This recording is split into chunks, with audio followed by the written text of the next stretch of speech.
नमस्कार, पहाड़ प्राइम देख रहे हैं आप। मैं हूं आपके साथ जयप्रकाश तोमर। हिमाचल प्रदेश में 68 विधानसभा सीटों वाला हिमाचल प्रदेश एकमात्र महिला विधायक हमारे साथ है, रीना कश्यप पच्छाद से है। इसके अलावा कोई भी महिला उम्मीदवार विधानसभा नहीं पहुंच पाया।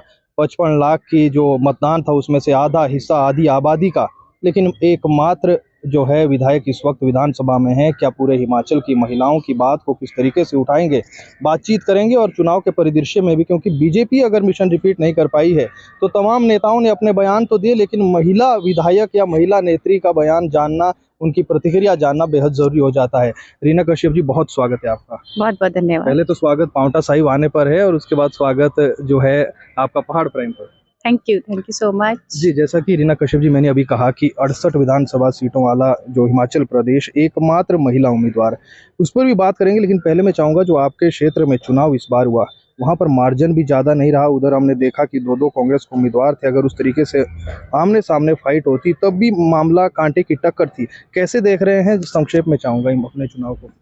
देखिए, मैं कहना चाहूँगी कहीं ना कहीं जो मेरी विधानसभा क्षेत्र के चुनाव की अगर आप बात करते हैं, कांग्रेस की तरफ से दो प्रत्याशी थे, एक भाजपा की तरफ से मैं थी और भी उसमें कैंडिडेट थे।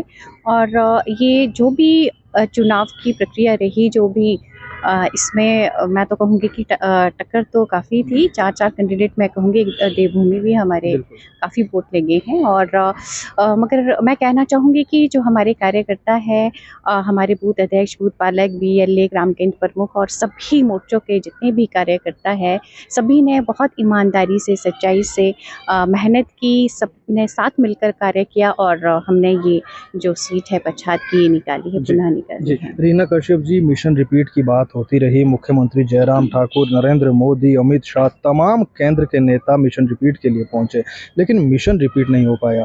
कहां आपने कमियां देखी? और सबसे बड़ा सवाल ये कि क्या जयराम ठाकुर की योजनाओं से भी हिमाचल की जनता खुश नहीं दिखी? या प्रधानमंत्री जब खुद उनकी साख का सवाल था, जगत प्रकाश नड्डा का था, क्या कमियां आपने देखी है जो महिला नेत्री? देखिए, मैं कहना चाहूँगी, जहाँ तक योजना की अगर हम बात करें या फिर काम की अगर हम बात करें, बहुत से जो कार्य है ये पिछले 5 वर्षों में हुए हैं। और मैं तो कहना चाहूँगी कि आप हर विधानसभा क्षेत्र के अगर हम आपके विकास के कार्य देखेंगे और आप तुलना कीजिए, अगर मैं अपने पच्छाद विधानसभा क्षेत्र की अगर मैं बात करती हूँ, और इन 5 वर्षों में बहुत से काम हुए। आप 70 वर्ष पहले के कार्य देखें, इन 5 वर्षों के बहुत ज़्यादा कार्य हुए हैं। मगर जो आप रिपीट की अगर जो बात करें, वो तो जनता का आदेश है, वो शर्माते हैं। मैं तो केवल इसमें इतना ही कहूँगी। रीना जी, डी नोटिफाई की बात बीते कई दिनों से 500 से ज़्यादा संस्थान डी नोटिफाई कर दिए। आपकी विधानसभा में कितने डी नोटिफाई हुए और क्या वाकई में वहाँ पर लोगों को फायदा उससे हो रहा था जो बंद कर दिए गए हैं? देखिए, मैं कहना चाहूँगी, बहुत ही दुख का विषय है। मैं तो ये भी कहना चाहूँगी, जैसी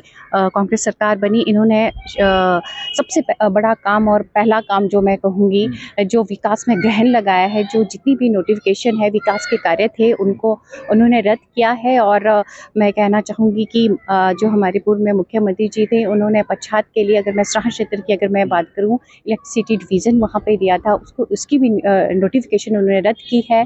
और जो चंदोल वहाँ पे सब डिवीज़न हमें दिया था इलेक्ट्रिसिटी का, वो भी रद्द हुआ है। और जो बहुत लंबे समय से जो डिमांड थी हमारी सराहां क्षेत्र वासियों की, 100 बेडेड की विद पोस्ट, वो वहाँ पर नोटिफिकेशन हुई थी, उसको भी रद्द की है। और एक बहुत बड़ा जो तोहफा जो हमारे पूर्व में मुख्यमंत्री जी उन्होंने दिया था, IPS डिवीज़न हमें राजगढ़ में दिया था, और उससे बहुत ज़्यादा लाभ जो पच्छाद की जनता को था। मैं कहना चाहूँगी कि इससे पहले जो पच्छाद विधानसभा क्षेत्र के लोग हैं, उन्हें या तो रेणुका विधानसभा क्षेत्र जाना पड़ता था, कि छोटी सी एप्लीकेशन भी देनी पड़ती थी, और सराहां वालों को नाहन जाना पड़ता था।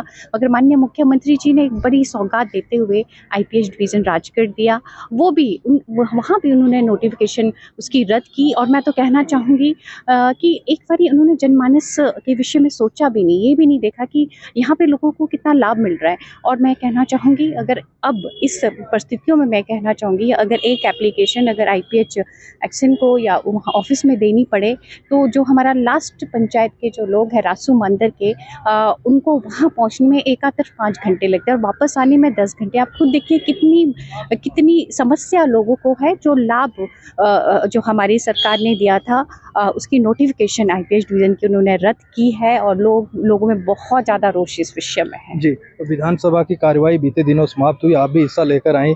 68 में से मैंने शुरू में बताया कि मात्र एक महिला उम्मीदवार, कैसा अनुभव रहा है ये 2 दिन शुरुआत में हुआ है।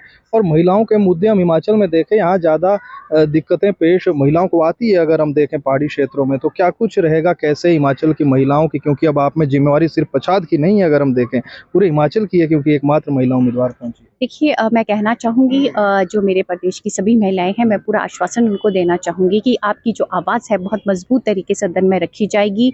और मैं कहना चाहूँगी कि जिस तरह से एक बार चर्चा में है कि जब चुनाव था तो कांग्रेस ने अपनी घोषणा पत्र में जो महिलाओं के लिए हर माह जो 1500 रुपये देने की घोषणा की थी, मैं कहना चाहूँगी ये जो हिमाचल प्रदेश की जो महिलाएं हैं बहुत समझदार है।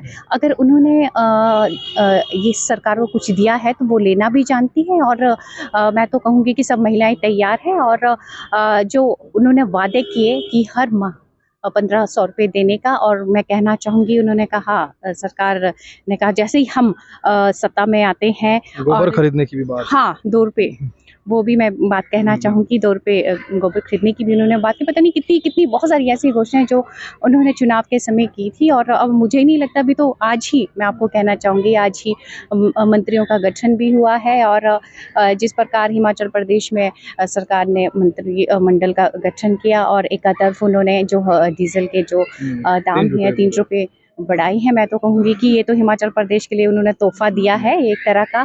और महंगाई में जो ये बहुत बड़ा उदाहरण ये नई नवेली सरकार ने दिया ठीक है। है, अंतिम सवाल रीना जी, क्योंकि आप बीजेपी की विधायक हैं और सरकार कांग्रेस की है, दिक्कतें भी पेश आती है, 5 साल बहुत लंबा समय है, कैसे विकास कार्यों को अमली जामा पहनाएंगे, क्या तालमेल बनाकर रखेंगे? और वैसे ही अगर हम कहें कैसे संबंध आप रखे कांग्रेस नेताओं से जो मुख्यमंत्री है? देखिए मैं कहना चाहूँगी कि जनता ने मुझे पच्छाद की जनता ने मुझे दूसरी बार जीत के भेजा है। और मैं पूरा विश्वास अपनी पच्छाद की जनता को देना चाहूँगी कि जो भी आपके विकास के कार्य है उसके लिए मैं लड़ूंगी। और जहाँ तक आप तालमेल की बात करते हैं, जिस प्रकार हिमाचल प्रदेश की जो विधानसभा है उसमें सिर्फ एक महिला वहाँ पर जीत कर पहुँची है। और मेरा पूरा हक है कि मैं धड़ाले से काम करूँ। और मैं कहना चाहूँगी और मेरे काम रुकेंगे भी नहीं और हम काम करवाएंगे भी। जी, बहुत शुक्रिया रीना जी, आपने समय निकाला, पहाड़ प्राइम से आपने बात की और बहुत जो है अच्छे तरीके से भाषा व्याकरण में आपकी अच्छी पकड़ है, अच्छी तरीके से आप जवाब देते हैं। थैंक यू सो मच, धन्यवाद। तो रीना कश्यप हमारे साथ थी, क्योंकि बीजेपी की एकमात्र विधायक, बीजेपी की कहें पूरे हिमाचल की कहें, विधानसभा में पहुंची है और किस तरीके से आगे विकास कार्य होंगे, कैसे महिलाओं की बातों को उठाएगी, उस पर आने वाला समय ही बता पाएगा। फिलहाल के लिए इतना ही, नमस्कार।